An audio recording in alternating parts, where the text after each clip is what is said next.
తుఫాన్ల విలయ తాండవం కన్నీటి నదిగా మారిన రైతు మనసు రేయనక పగలనక ఎండనక వాననక పురుగనక పుట్టనక కూడా అల్లాడుతూ అధిక వడ్డీలకు అప్పులు చేసి భార్య పుస్తలు తాకట్టు పెట్టి పెట్టుబడులు పెట్టి చెమట చుక్కలతో పంటలు పండించిన రైతులు ఇప్పుడు తుఫాన్ల విలయ తాండవాలకు బలవుతున్నారు. దుక్కి దున్ని నీరు పెట్టి నారు పోసి నాట్లు వేసి పంట చేతికొస్తుందన్న ఆశతో ఉన్న సమయంలో తుఫానుతో వీచిన బీభత్సమైన గాలులు ఆ పంటలన్నిటినీ నేలకూల్చేశాయి. ఆశలతో నిండిన పచ్చని పొలాలు ఇప్పుడు నీట మునిగిన పాడు బయళ్లుగా మారాయి. పెట్టిన పెట్టుబడి తిరిగి రాదనే ఆవేదనలో రైతులు పంటలు పట్టుకుని కన్నీరు మున్నీరవుతున్నారు. ప్రభుత్వమే మాకు దిక్కు, అది కూడా ఆదుకోకపోతే మరణమే శరణ్యమని ఆవేదనతో చెబుతున్న రైతుల కళ్ళల్లో ఒక పంట మాత్రమే కాదు, ఒక కుటుంబం, ఒక భవిష్యత్తు మునిగిపోయింది.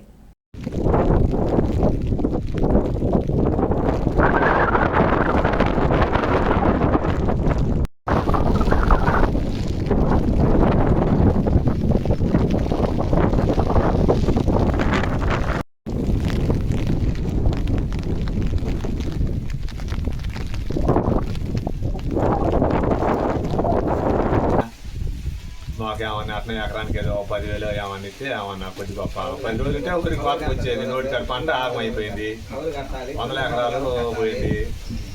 ఎకరానికి 20 బస్తాల కవులు, పెట్టుబడి అంతా అయిపోయింది. 10 రోజులు ఉంటే చేతికాడికి వచ్చిన పంట కూడా ఆగమైపోయింది. ప్రభుత్వం అనేది మరి ఇంకా ఏం చేద్దాం, మమ్మల్ని కొద్దిగా ఆదుకుంటే బాగుంటుంది.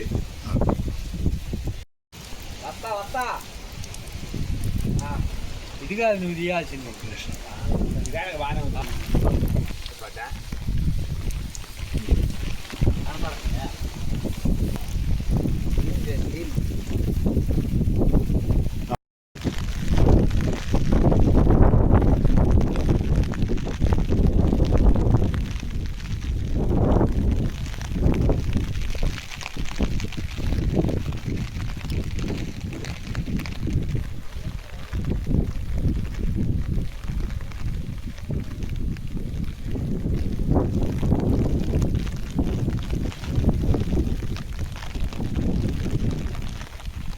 రోజు వర్షం పడుతూనే ఉంటాయి. గత 10 రోజుల నుంచి మరీ నిన్న అయ్యాల వానకి మరీ ఇబ్బంది ఎక్కువైంది.